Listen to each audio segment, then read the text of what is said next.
Hey folks, and welcome back to the Psychedelic Podcast. This is your host, Paul F. Austin, and today I'm talking to Dr. Stephen Thayer, clinical psychologist and lead trainer for psychedelic therapists at Numinus.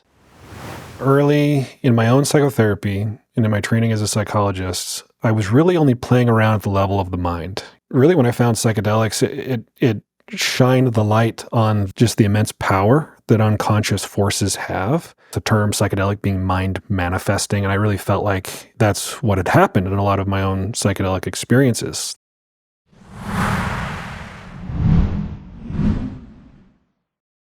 Hey folks, welcome back to the show. Today we're diving into the world of psychedelic-assisted therapy with a guest who has journeyed from military psychology to the forefront of psychedelic research and practice. I had the pleasure of speaking with Dr. Stephen Thayer, who shares about his transition from a career in the U.S. Air Force to become a specialist in psychedelic-assisted therapy. We explore this integration of psychedelics into therapy and coaching, and Stephen offers some crucial distinctions between these roles.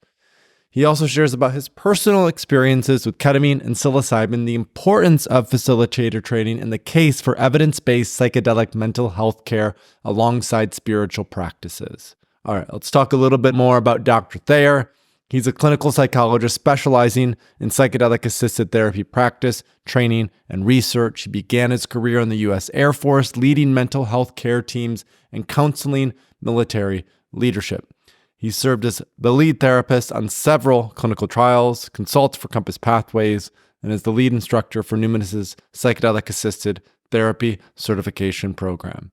Stephen also hosts a podcast with Dr. Reed Robeson, who we've also had on the show, called Psychedelic Frontiers. I've been on there a couple of times. You can also check that out.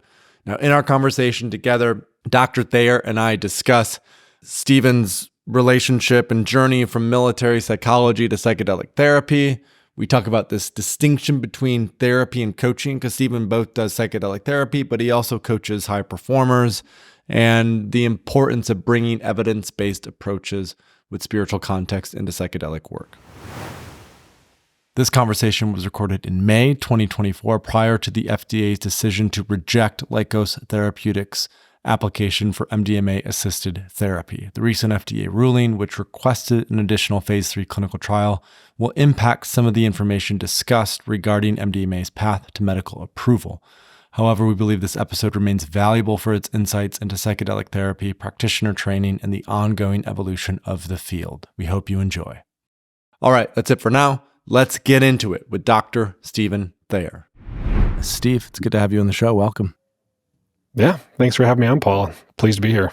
So my first question has to be about your beard. And most people listen to this on audio, so they don't see the beard, but we will publish the video, and I would encourage anyone who is interested in incredible sort of beard grooming to check out the video. But just tell us a little bit about your beard, how long you've had it, how do you groom it?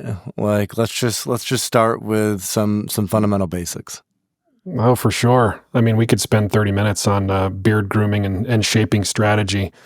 It's funny, I started losing my hair when I was like 18, 19 years old, and I was like many men in denial, right? So kind of had this gross wispy hair on top of my head, and was in the military for quite a while, did most of my training as a sort of clinician and academic at an institution that wouldn't allow men to have facial hair beyond like a gross mustache. So once I finally could grow a beard, I went whole hog. So for those of you watching, this is actually shorter than I have worn it in the past. It's been twice this length, but eventually decided I was done looking like a homeless Viking and cleaned it up a bit. So what you got now is sort of, debonair Steve with a shaped shorter beard. So part of your background has been as a military veteran. You were in the Air Force for a pretty substantial period of time, and I'd love to start there. What inspired you? What motivated you to join the U.S. military, to become part of the Air Force, and to take that step from a sort of career and vocation perspective? Yeah, I'd like to be able to say it was more romantic than it was, but I was in the middle of my Ph.D. training as a clinical psychologist and starting to think about internships. So in the States, clinical psychologists have to do a 1-year internship, kind of like a physician's residency. to conclude their training. And the military recruiters came by and were talking about how cool it might be to be an Air Force or a military psychologist. It was first the Navy. And I was like, well, screw being on a boat for 6 months at a time as a deployment. That didn't sound very attractive to me. But the Air Force guy came by, and I had a friend who was decided to do it, who was a year ahead of me in my class. And it just made sense. My little family was growing. The military provided a really good container of support for, financially. And, we were planning on having more kids. So the idea of having kids within the military context paid for was attractive. But also my father was a military veteran, and I really wanted to serve the active duty and veteran community. This was I think I joined in 2012, maybe. I'm trying to remember the exact timing, 2011, 2012. Got in, did my internship, got to do some cool travel, served most of my time at Barksdale Air Force Base, at which there were these really high classification nuclear armament duties. So a lot of my clients, active duty military, had responsibilities related to nukes. And so I quickly discovered that meant they did not have a lot of privacy. So imagine sort of your run-of-the-mill airman who's got a specific classification coming in to say that they're depressed or they're not getting along with their spouse. And then as their therapist, I have to write a letter to their commanding officer if they disclosed anything to me that would suggest that they might not be reliable at their post. And so I felt really conflicted about that. As you can also imagine, a lot of my clients weren't always super forthcoming about what was going on because they didn't want to suffer the shame or really have their laundry out there for other people to see. So that combined with, I just almost got deployed to Afghanistan. That was at 2014, where President Obama at the time was doing the drawdown in troops. So I went through combat airman skills training. I wasn't going to be deployed as a combatant. I was going to be, deployed as a psychologist. Actually at a site in Afghanistan that was kind of like the Guantanamo Bay of Afghanistan. So it was a detention facility. And the American Psychological Association wasn't a big fan of these particular postings, so I was feeling some, conflict around that. So long story short, I decided that the military wasn't for me long term. And that's when I got out, have served the veteran population and to some extent the active duty population in my practice since, but I just couldn't stomach some of those variables. Yeah, I can imagine that being, as soon as you mentioned that, like having to report to a commanding officer if someone might be, unstable or not capable of carrying out their duty, especially if they're responsible for nuclear weapons, means you probably are confronting or facing some challenges in actually getting someone to open up, which would significantly impact the work that you're able to do. So, obviously that doesn't happen or shouldn't happen necessarily in everyday life, but the military seems to live under a special sort of umbrella or kind of rule context in our everyday life. And then at what point did psychedelics enter the picture? Was this prior to military enrollment and, you took some time off, or was this post-military and there was some curiosity and interest there? At what point did psychedelics enter the picture in your life? Yeah. So I got out of the military and I joined a small group psychotherapy practice and was seeing a lot of clients. In order to make ends meet, at one point I was seeing between 35 and 40 therapy clients a week, which for any of you therapists out there is a lot. Most therapists don't do that for a good reason, right? I got pretty burned out. A lot of my clientele were folks struggling with trauma. And of course, in the military, I had gained a deep reverence and respect for people who were traumatized in the line of duty.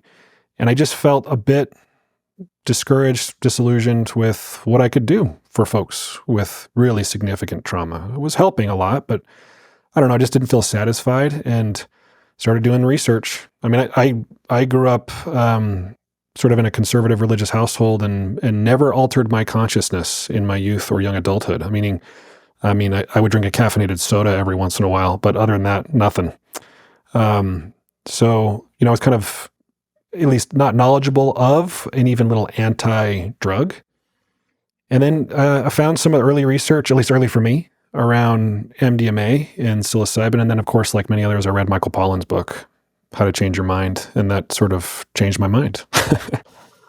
So I decided to reach out to some local clinics in Utah, where I was at and currently am, that were doing ketamine-assisted therapy, and had the opportunity to have some of my own ketamine treatments for what was quickly becoming a major depressive episode. And early on, to be honest, I was a little underwhelmed. My first few ketamine experiences were just sort of floaty. They weren't very psychedelic in the sense of the word, right? Didn't really manifest a lot from my mind. Was this nasal or IV, IM? What was the approach? These were intermuscular injections, and I think my first dose maybe was around 50 milligrams, which is a typical starter dose at a clinic like that. Eventually worked my way up to maybe 70, and eventually did have a pretty, I guess, psychedelic type experience that was really valuable to me. But it just sort of cracked the shell, and I was thinking, well, based on what I'm reading and what some of the old research now that I was looking into, having been prompted by How to Change Your Mind based on the results back then, like this could be it. This could be the next frontier in mental health care. So then I had the lovely opportunity to do psilocybin with some friends, and that's what sold me. My first psilocybin experience was an incredible experience. I remember in the experience thinking, oh, this is mindfulness.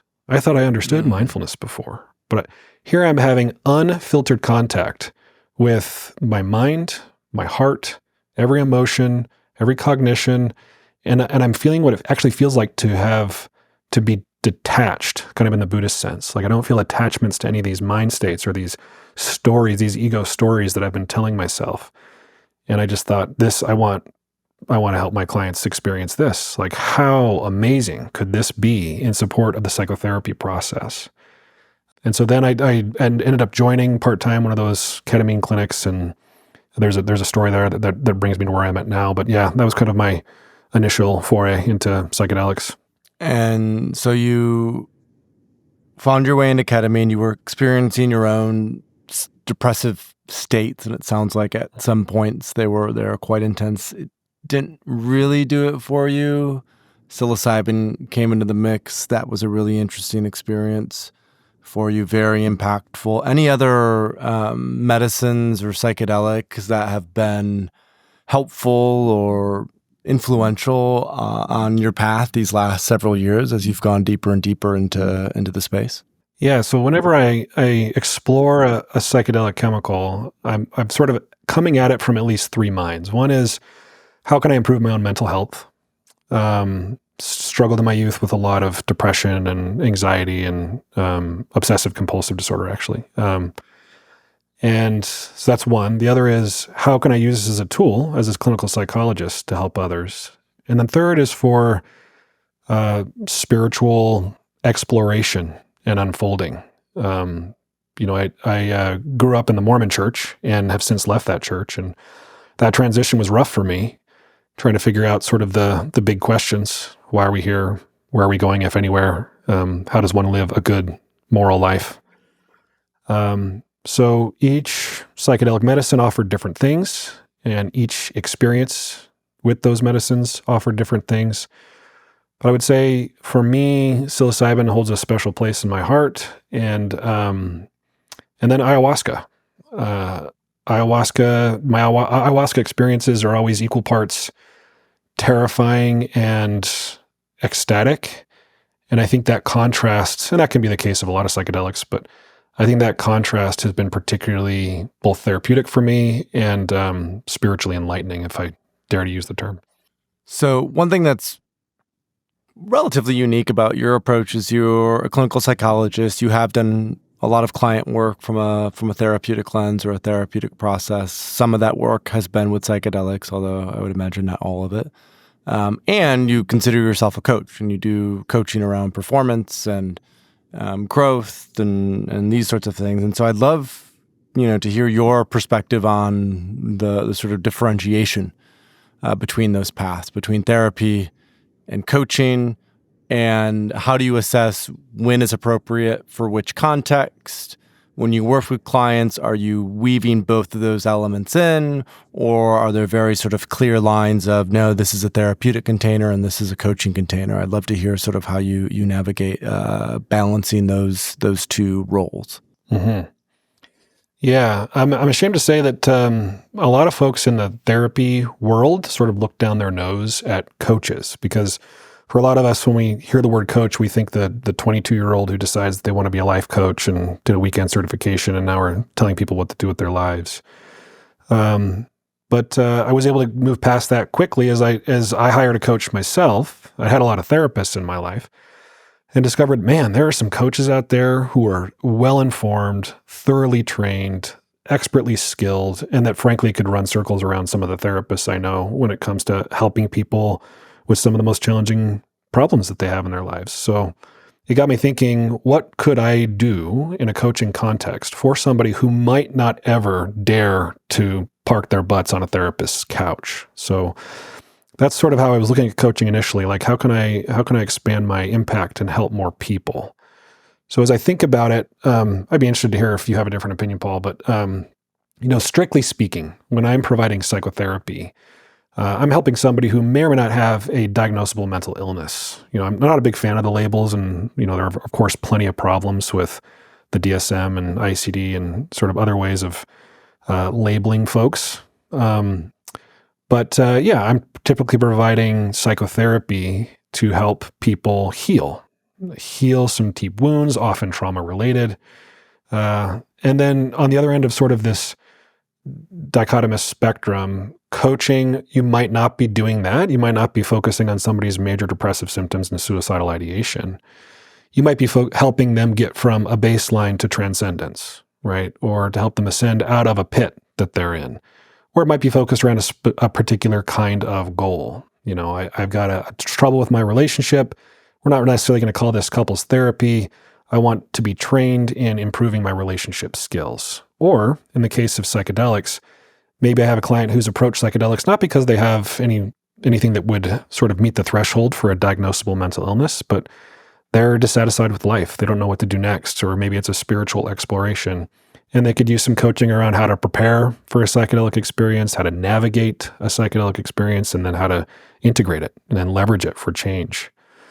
So I'm using coaching kind of cast my net wider than I would as sort of a more pigeonholed psychotherapist, and get access to folks who might not have help otherwise. But I put coaches in that same broad bucket of helping professionals that I would put psychotherapists, and I would put, massage therapists and acupuncturists and all kinds of people who are, spirit mediums for that matter.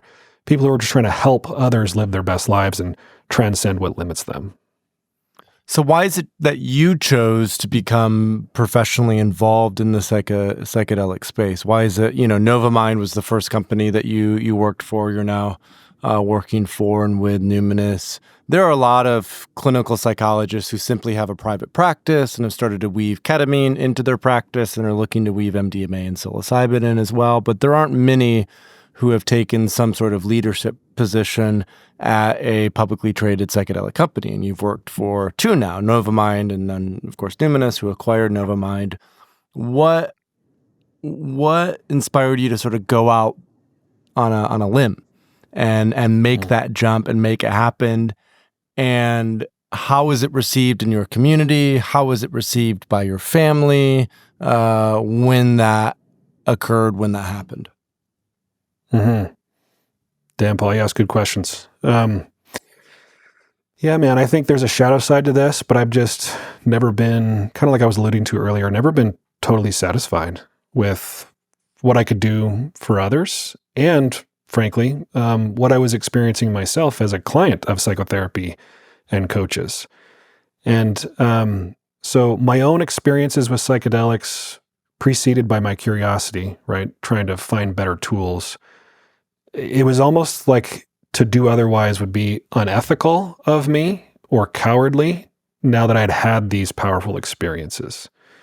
And again, this is coming from somebody who, was deeply sort of indoctrinated by the DARE program and Just Say No to Drugs. And I remember a teenage friend of mine saying, you know what happens when you take LSD? It makes your brainstem swell and blood trickle down your spine, and that's how you get high. And I was like, oh, dang, I don't want any of that, right? Like, I came in pretty ignorant, but I'm also, this might sound a little bizarre, but I have always been on a quest for truth. And when something smells off, I smell it acutely. I'm fooled all the time as well. There's nothing special about my mind. I get duped, but when it occurs to me that what has been said about a thing is not the truth, man, I go searching for the truth. So reading Michael Pollan's book was revelatory for me. Like, oh, damn, like there was a lot more to this story than I knew about.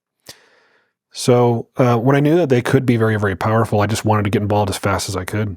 And so I felt really lucky and fortunate that I was able to find a clinic doing ketamine that was later acquired by Novamind, and then I was sort of along for the ride. But when Novamind acquired this small clinic that our mutual friend Reed Robison and my podcast co-host had co-founded, I really wanted to teach and train. And my parents are both educators. I'm really passionate about good training, good teaching, good education, and had benefited from a lot myself. And so I just made a deal, frankly, to be transparent with Novamind, saying, yeah, I'll follow you guys, but I want to be in a teaching role, in a training role, because if we're going to do this, we need to do it right.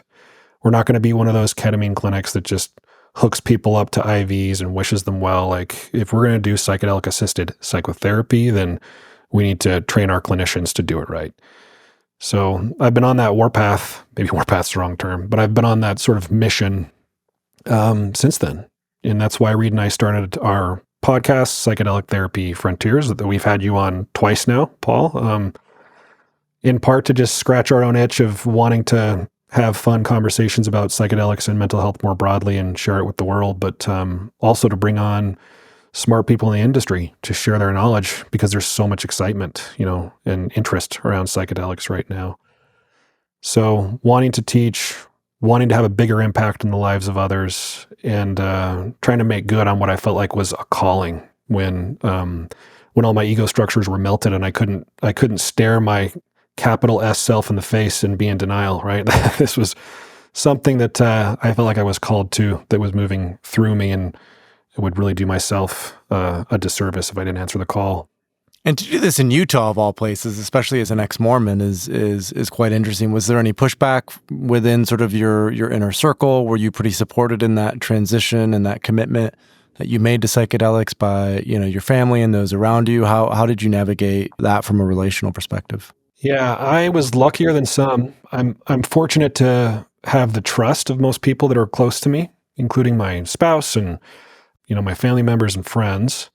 They were more concerned that I left the Mormon Church, really, than I had found psychedelics, which, I'm just sort of reflecting in real time is kind of funny. But I think the fact that I was approaching this from a professional, academic, careful, science-based sort of vector comforted some of those people in my life that would have been more concerned. But sure, when I first told my mom I was working with ketamine, she's like, "Oh, that's a horse tranquilizer. What are you doing with that?" And disclosed that I had, had an experience with psilocybin mushrooms, and there was some concern, And then some of my colleagues were just like, "Oh, cool. Tell us more about that." I really didn't get any negative pushback. And then I think, starting the podcast, I was pretty nervous, calling it Psychedelic Therapy Frontiers, and are people going to think I've gone off the deep end? But yeah, I've been truly fortunate that I've been met mostly with arms wide open and acceptance. But I think I'm a pretty cautious person, and people know that about me. I move pretty slowly. I'm been accused of being kind of a ready, aim, never mind kind of guy. Like sometimes you don't even get to fire. So I think people knew that I was approaching this with care. If I had just sort of showed up at Thanksgiving dinner and be like, "Hey, have you guys heard of all these drugs? I've been doing them and they're cool," then I probably would have had a different reaction. Yeah, that was more my approach when I told my family about it 10, 11 years ago. And then, of course, I filled in the blanks with some of the research and the history and all that. But I remember when I first told my mom that I had been experimenting with psychedelics and LSD in particular, she was very, very concerned, going so far as to say that, it would turn me into a wet noodle, which wasn't the most pleasant thing to hear at the time. No. But now, about 10 years, it was about 10 years ago now that I told my parents that I did psychedelics or had engaged with psychedelics. 10 years on, they're now very supportive and interested and curious, largely because of Michael Pollan's book, but also because of all the professional work that I've had the opportunity to do in this space. And I think, for all of the downsides of being raised in a more traditional, conservative, religious environment, what I found to be the upside is, I did grow up in a very supportive family environment. So although there may have been some initial pushback because of the trust and support there from my parents,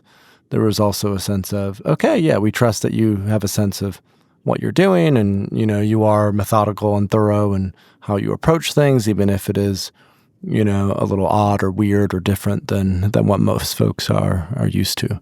So that trust, I think, can go a long ways. Okay, next question that I have for you, which may take some reflection, or maybe you'll just be able to knock this one out of the ballpark. You have a quote from Carl Jung, on your homepage. Until you make the unconscious conscious, it will direct your life, and you will call it fate.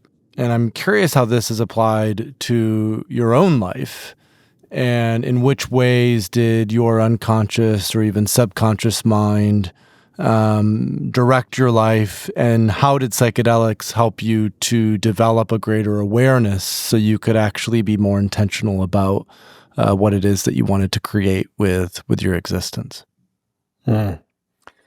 Yeah, early in my own psychotherapy and in my training as a psychologist, I was really only playing around at the level of the mind, trained in cognitive behavioral therapy, for example, and rational emotive behavior therapy, and sort of just at the threshold of consciousness. And benefited a lot, and my clients benefited a lot from that, bringing into awareness the occurrence of cognitive distortions and talking back to those thoughts and trying to think more rationally.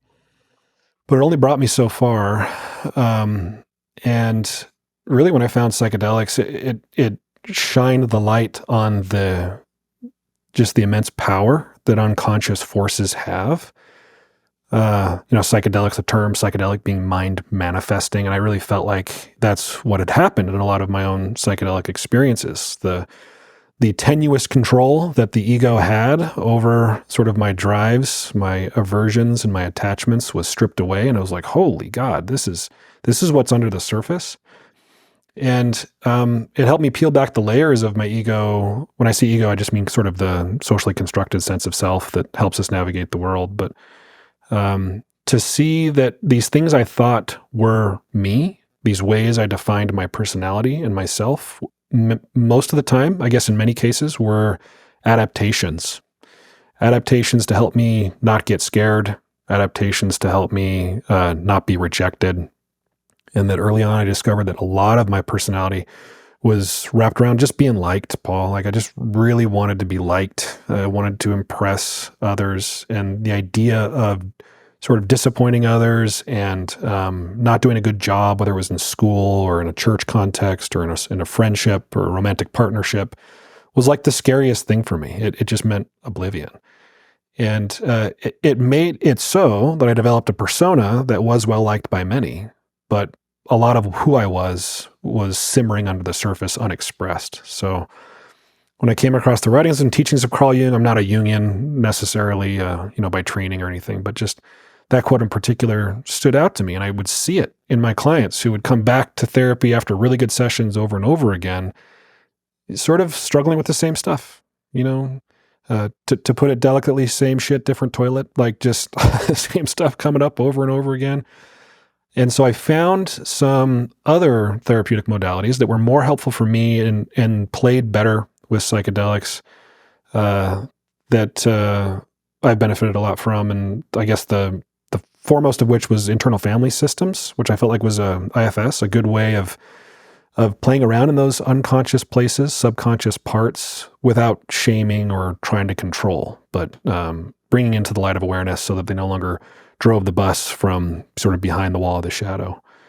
So yeah, that's been profoundly transformative for me. And I think if you don't, as a coach or a practitioner that's going to use psychedelic tools, have at least a working understanding of how the unconscious or subconscious can manifest and how it steers things and how it creates problems if unexplored, unacknowledged, and unintegrated.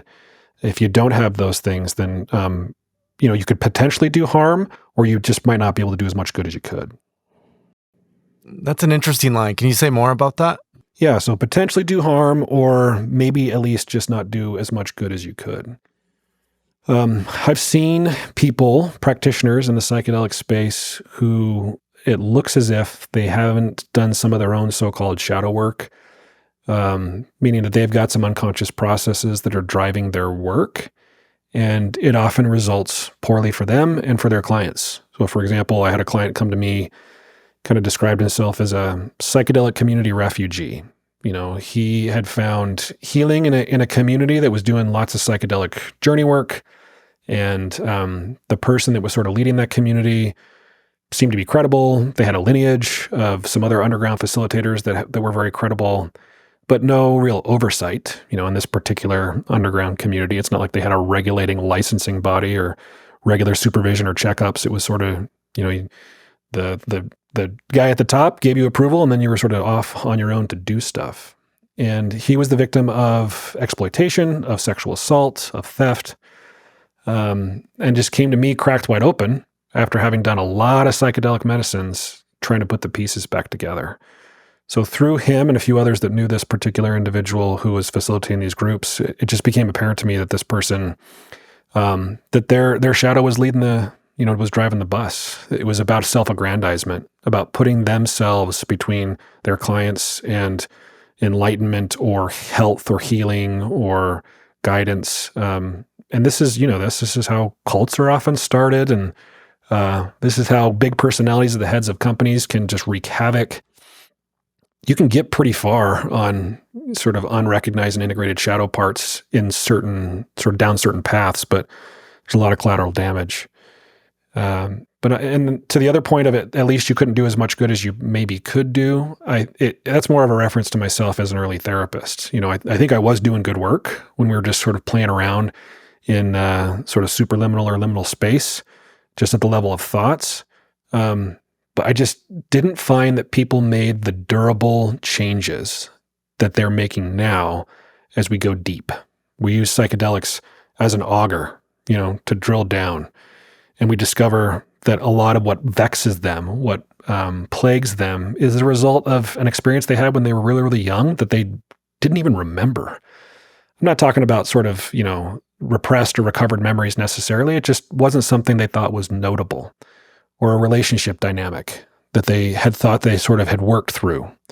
And it's this huge revelation, usually aided by psychedelics, with thorough preparation, of course, that sort of unlocks things for them. And then we're not just making slow, gradual improvements. We're making these really impressive stepwise sort of logarithmic improvements. Yeah, I'm glad you brought that up because I was hosting a informal retreat here in the East Bay over the weekend, and one of my co-facilitators also mentioned that a lot of the work for good practitioners in the psychedelic space, it's not only helping people to heal depression, addiction, PTSD, or even coach them into more leadership, performance, and creativity. A lot of it is actually helping them to recover from poorly held psychedelic experiences. And of course, this is a huge point of your focus with Numinus, being the lead trainer for the psychedelic therapists and psychedelic practitioners. And you mentioned this before in our interview as well, that it's really important for you to get things right, to do it well. And so I'm curious, from your lens, with both an expertise as a clinical psychologist, but also having done quite a bit of coaching and obviously your own inner work with psychedelics, what are some of the ground rules or some of the principles of great psychedelic facilitation, whether that's individual psychotherapeutic work or more group community-centered work? Yeah. Well, let me tell you a little story first that really impressed this upon me. I was getting trained in MDMA assisted therapy through MAPS at the Drawla Mountain Center in Colorado. And our lead facilitators and trainers were Bruce Poulter and Marcella Orlora. So some of you may know those names. Marcella was even interviewed on stage by Tim Ferriss at one point. And Marcella's been on the podcast as well. So if folks want to check out that interview, they could do that. Yeah, just an amazing human. And I remember feeling a bit overwhelmed about halfway through training, just thinking, wow, the bar is really high, it seems, for psychedelic therapists. I think the bar should be high for coaches and therapists generally. These people are going to be sitting with others at their most vulnerable. So they should be well trained and have good character and integrity. So I went up to her and I said, Marcella, it seems like the bar is really high. And she said, yeah, that's on purpose, right? That's deliberate. As I just stated, people come to us very vulnerable, but psychedelics can make a person more vulnerable than they've ever been. As those sort of protectors, maybe from that IFS perspective, get asked or sometimes not asked, but forcibly put into the waiting room, they need to be handled with extreme care and compassion, and I will say expertise. So that really just impressed upon me how important it is that if we're going to use, as in the helping professions, psychedelic tools, we need to be well trained. So to your question, what are some of those foundational principles? There's lots of different ways different organizations and professionals have sort of codified this. I won't give you like an official list, just more of speaking from my heart and off the top of my head. I think it starts with your own work. None of us is a finished product. Life is a never-ending balancing act of recalibration and learning and shedding old skin and growing into new skin. But as long as your sort of heading is in the direction of confronting self and healing self in the service of others, then it'll be hard for you to go too far off course. So that could look like personal work with psychedelics. It could look like your own personal work with coaches, or in communities that you feel comfortable in, but they stretch you enough, or in friendships or in relationships. But I don't think you're going to be, this may be a little bold, but I don't think you're going to be really serving people powerfully if you don't get served powerfully yourself. Like if you're not doing some growth, and that never stops. I have my own therapists and coaches. I continue to do psychedelic work when it calls, when it feels important, and then have supervisors and mentors and guides. So that's really important. And then there's a lot of good formal training out there. And I don't think those of us that do training need to be territorial about this. Numinus offers a great certification pathway where we train therapists on how to do psychedelic-assisted therapy. But there's actually a lot of really good training out there in an environment where we don't have sort of a top-down regulating body yet, saying this is the specific training you have to have in order to do psychedelic therapy. I feel like some organizations have really stepped up and said, well, here is some really good training. Third Wave is on that short list as far as I'm concerned. So yeah, I think your self-work, I think impeccable integrity. You're not doing this for you, even though you do get a lot out of it. My work is meaningful. I wouldn't do it if it wasn't meaningful and if it didn't gratify me. But, certain principles like projection, transference, and countertransference that might not be covered in a coaching program, would more likely be covered in a psychotherapist's training program, I think are important things to understand. Meaning, when are your reactions to your client more about your stuff than it is about what's in the room? And developing awareness around that. So I'll give it just a little example. If you're sitting with somebody during a powerful psychedelic experience and there's a lot of emotional intensity, if you start to feel uncomfortable with their emotional intensity, how do you interpret your own discomfort and how do you respond to it? Because it could be that's your stuff, and then in response to your own discomfort, you're trying to calm the person down, which could rob them of an important process, right? It could interrupt what needed to be a process gone through to its completion in service of your comfort. Or, if you have a good handle on that, does this person need to be grounded? They need to be supported. They need help resourcing so that they can move through this in a way that doesn't re-traumatize them. Or they just feel, they can have a little bit of ground control offered to them. But that's delicate. And sometimes it's hard to determine. This is where the art and the science overlap a bit. And so it's hard to learn those skills without really good mentors and trainers. Yeah, that co-visibility within community, I think, is very helpful. It's what I've learned in developing and building out our practitioner network. We have about 250 people now who have gone through our more extensive practitioner training program, and a huge element of it is co-visibility and accountability within the practitioner community itself. Because even for those of us who are experienced and have been doing this work for a period of time, there are still missteps that can occur. And so it's really helpful to have people that we trust and love who can provide that reflection and that mirroring for us as we do this work. And I'd be curious to hear your thoughts on this.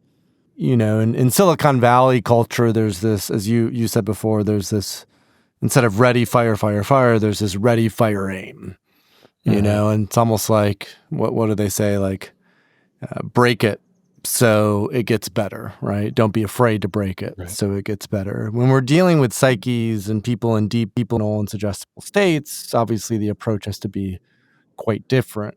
And yet there are a lot of folks who put themselves out there before they're fully ready. And so for folks who are listening to this, who are practitioners themselves, or maybe who want to become practitioners, what are maybe some signs or some questions or some observations of our own capacity to know when we might be ready to actually step into this space and support others, whether that's, you know, just sitting for a loved one or family member, whether that's doing this in a more professional context. How did you know when you were ready to really support others and moving through sort of a deep emotional process with psychedelic work?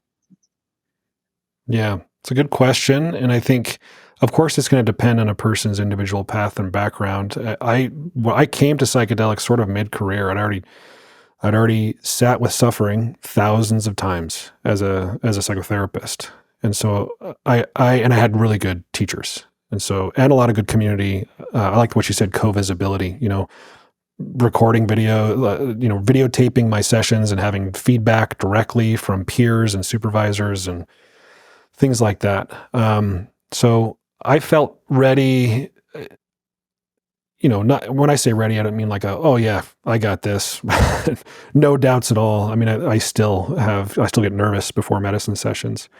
But I felt ready after I had some of my own experiences and some good training and was encouraged by my mentors, like, you could do this, right? You're actually probably more competent than you think you are. And that's the kind of feedback I need to hear from my mentors in order to feel good to go.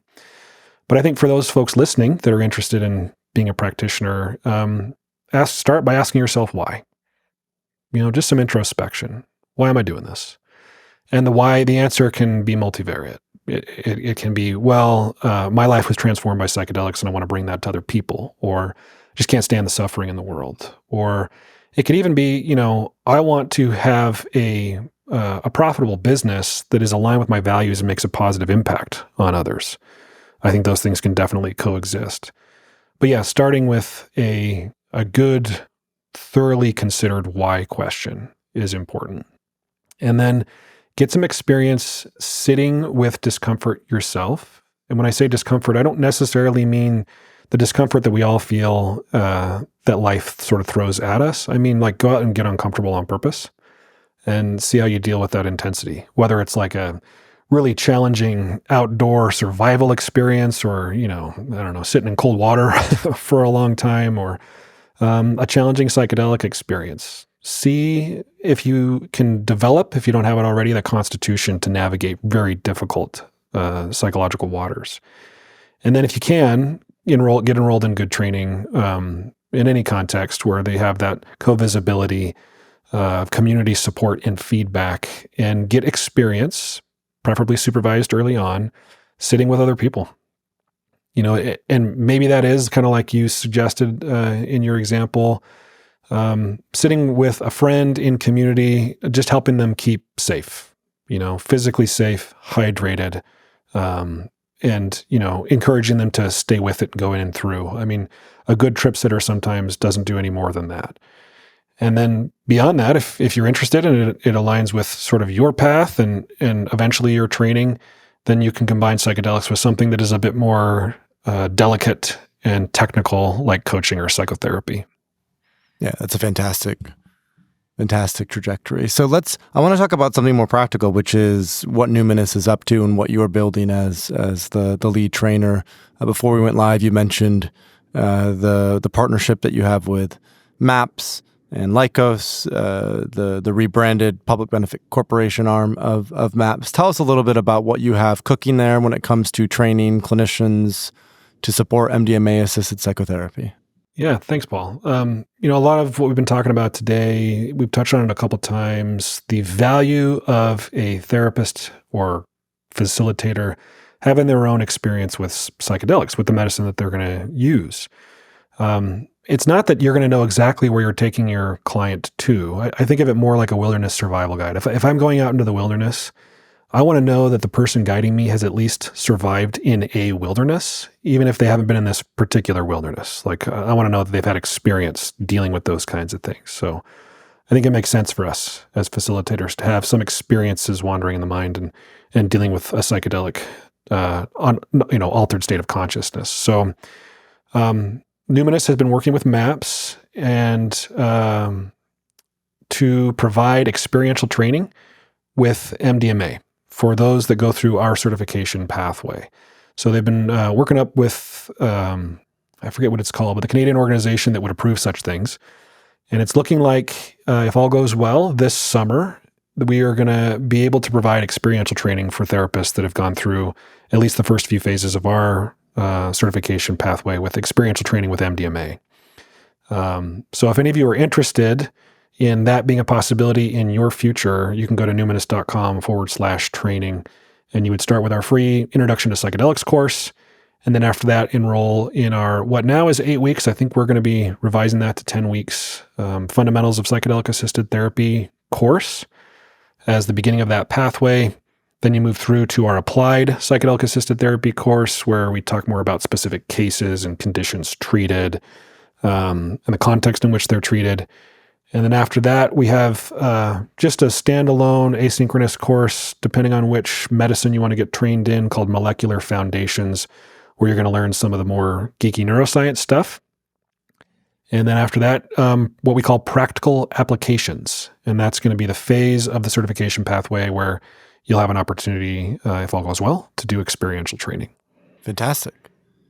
Anything we haven't covered yet today, Steve, that you think would be interesting or useful to communicate to our listeners about psychedelics, about coaching, about therapy, about, the applied practice of this work? Anything that hasn't been brought up yet that you want to drive home as an important point as part of our conversation? Yeah, I guess I'll just end by saying thank you to you, Paul, for putting what I feel like is well-researched and thorough education out into the world around psychedelics. I think, understandably, there's a lot of hype. I certainly was bit by the psychedelic hype bug early. Not as early as some, right? I'm young, but and whenever that happens, I think it's natural course, but we can get a little too excited, and then in that mental state of excitement, ignore some of the potential downsides and pitfalls. So it's one of the things, although it's imperfect, I appreciate about modern science.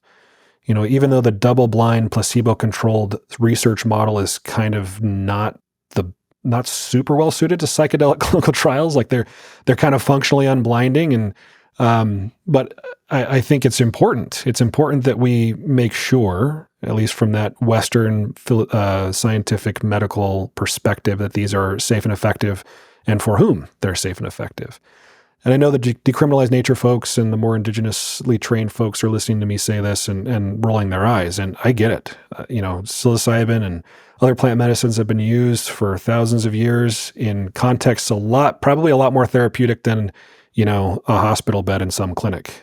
I'm with you. I've sat with psychedelics in those contexts, those more spiritual and community-supported contexts, and they were life-changing. But we want to increase access. There are going to be people that would never sit in Costa Rica for ayahuasca, but would happily go into a mental health clinic and do MDMA with a trained therapist. So I'm rambling a bit, but I think, let's proceed with caution. Let's not lose the plot, but let's also maintain our excitement. Well, thank you. Thank you, Steve, for coming on and sharing a lot of context, some great perspective on coaching versus therapy, the fundamentals of great practice and great space holding, and even finishing on the importance of holding psychedelics in a lens of objectivity and even caution, especially as we're now on the verge of legalization. I think that's really, really important. So if folks want to learn more about your work, you're at Dr. Steve Thayer, THAYER.com. That's drstevethayer.com. You mentioned the training from Numinus, numinus.com/training, and Numinus is spelled NUMINUS.com/training. Any other resources or assets or places that you want to point people to at the end of our show today?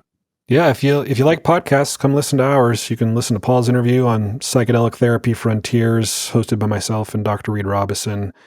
We've done weekly episodes for almost 3 years now. We're up past 150, and it's one of the favorite things I do. It's a lot of fun. And then I am on Instagram, for better or worse. Occasionally I'll post clips from the podcast and interact with the folks. That's just Dr. Steve Thayer on Instagram. Great. Well, again, thank you so much, Steve, for all the work that you have done and will continue to do. It's been fun to get you on, to flip it around this time and get you on our podcast. So thank you so much for joining. Thank you, Paul. Appreciate it. Hey there, listeners. Paul here. I hope you enjoyed my conversation today with Dr. Stephen Thayer. If you're interested in diving deeper into what we discussed, do not forget to check out the full show notes and links mentioned in this episode. You can also join the discussion on Third Wave's free community platform. That's community.thethirdwave.co. And to ensure you never miss an episode of the Psychedelic Podcast, make sure to follow or subscribe. If today's episode resonated with you, please consider sharing it with a friend who might find it valuable. Thanks for tuning in, and I'll catch you next week for another episode on the Psychedelic Podcast. Until next time. Thanks so much for watching. For a deeper dive into the power of microdosing with complimentary practice and extra guidance, check out our best-selling microdosing course. It's a science-based protocol with dozens of best practices so you can customize your protocol to your unique needs and goals. Check out the link in the description below.